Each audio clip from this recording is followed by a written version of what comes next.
Gênesis, capítulo 19. Sodoma, cidade de pecado.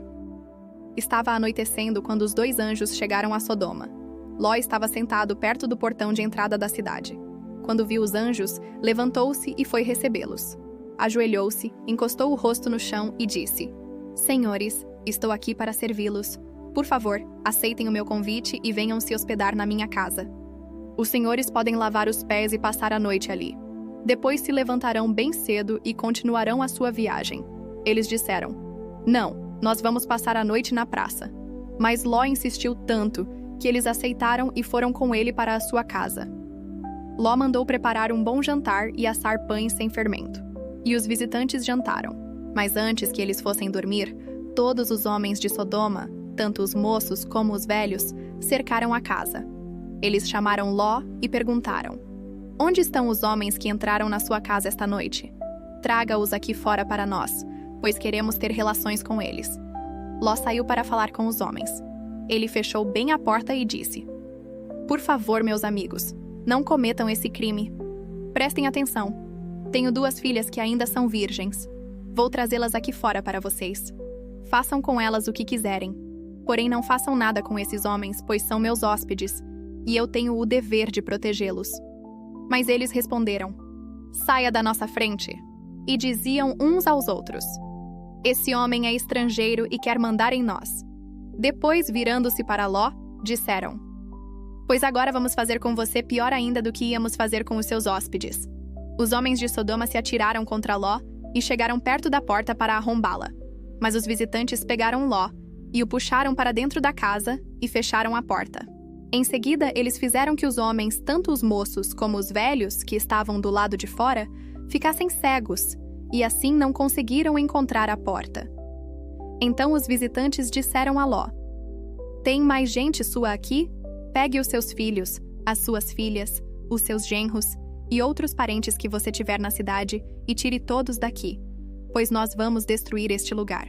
O Senhor Deus tem ouvido as terríveis acusações que há contra essa gente e por isso nos mandou para destruirmos Sodoma. Então Ló saiu e foi falar com os homens que iam casar com as suas filhas. Ele disse: Arrumem-se depressa e saiam daqui porque o Senhor vai destruir a cidade. Mas eles pensaram que Ló estivesse brincando. De madrugada os anjos insistiram com Ló, dizendo: Arrume-se depressa, pegue a sua mulher e as suas 2 filhas e saia daqui, para que vocês não morram quando a cidade for destruída. E como ele estava demorando, os anjos pegaram pela mão Ló, a sua mulher e as suas filhas, e os levaram para fora da cidade, pois o Senhor teve compaixão de Ló. Então um dos anjos disse a Ló: Agora corra e salve a sua vida. Não olhe para trás, nem pare neste vale.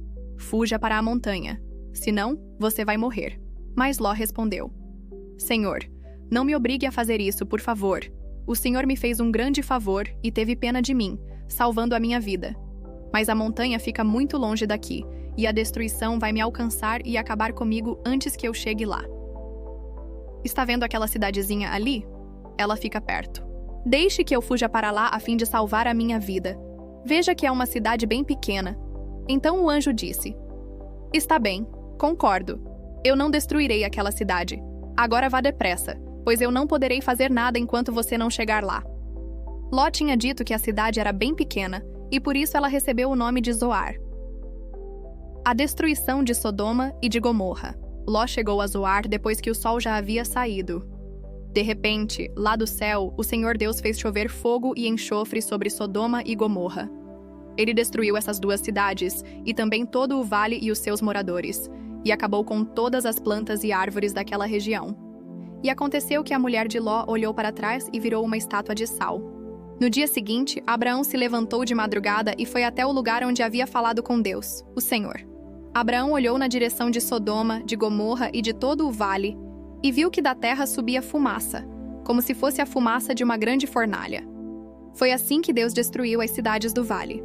Mas ele pensou em Abraão e fez com que Ló escapasse da destruição das cidades onde havia morado. Ló teve medo de ficar morando em Zoar e por isso foi para as montanhas, junto com as 2 filhas. Ali os 3 viviam numa caverna. Certo dia a filha mais velha disse à mais nova: O nosso pai já está ficando velho e não há nenhum outro homem nesta região.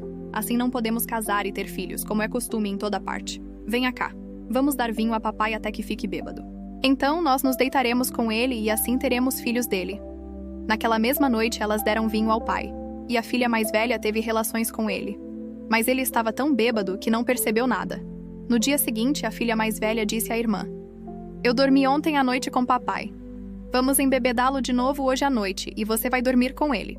Assim, nós duas teremos filhos com ele e conservaremos a sua descendência. Nessa noite tornaram a dar vinho ao pai, e a filha mais nova teve relações com ele.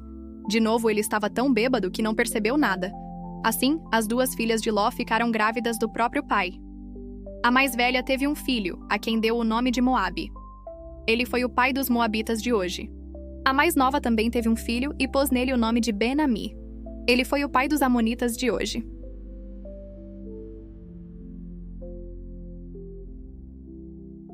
A Teologia de Gênesis, capítulo 19. Gênesis 19. O fogo da justiça e o preço da concessão. O capítulo 19 é um dos relatos mais sombrios e teologicamente complexos de Gênesis.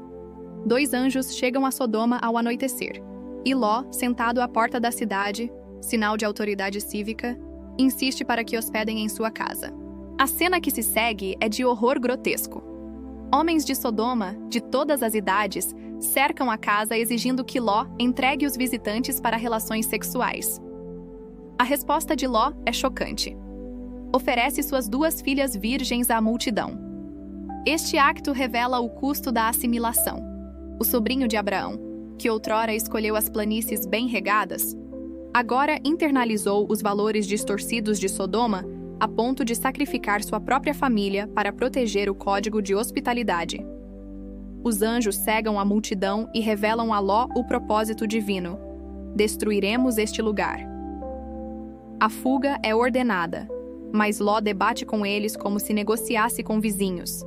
Sua alma está tão entrelaçada com Sodoma que os anjos precisam arrastá-lo a ele e a sua família para fora da cidade. A ordem soa urgente: foge por tua vida, não olhes para trás. A mulher de Ló olha para trás e transforma-se em estátua de sal. Seu olhar não era de curiosidade, mas de saudade do mal, o coração preso ao que Deus estava destruindo. Ló, que antes habitava em tendas, 13:12, agora se refugia numa caverna com suas filhas. Elas embebedam o pai e cometem incesto, gerando Moabe e Ben-Ami, pais dos moabitas e amonitas, nações que depois oprimiriam Israel. Significado teológico: a gravidade do pecado coletivo. Sodoma simboliza a corrupção que contamina toda uma sociedade. O perigo da concessão espiritual. Ló foi justo, mas sua alma estava cativa ao ambiente pecaminoso. A misericórdia na justiça. Deus poupou Ló por causa de Abraão, não por seus próprios méritos. As consequências geracionais. As escolhas de Ló afetaram nações inteiras através de seus netos. Paradoxos revelados. Ló protegeu os anjos, mas falhou em proteger suas filhas. Foi salvo por fogo, mas perdeu tudo pelo apego. Foi justo, mas terminou bêbado e incestuoso numa caverna Ecos no Novo Testamento. Jesus alerta sobre Sodoma no contexto da rejeição ao Evangelho. A mulher de Ló é exemplar do apego ao mundo. Pedro usa Ló como exemplo de Deus resgatando justos em meio à provação. Gênesis 19 não é apenas sobre juízo divino. É sobre como a complacência com o pecado corrói a alma mesmo daqueles que professam fé. O fogo que caiu de céu foi menos destrutivo que o lento compromisso que queimou a integridade de Ló. A caverna onde terminou seu story é mais assustadora que as cinzas de Sodoma, monumento silencioso de que podemos ser salvos do inferno, mas perder nossa herança pelo apego a coisas que Deus está queimando.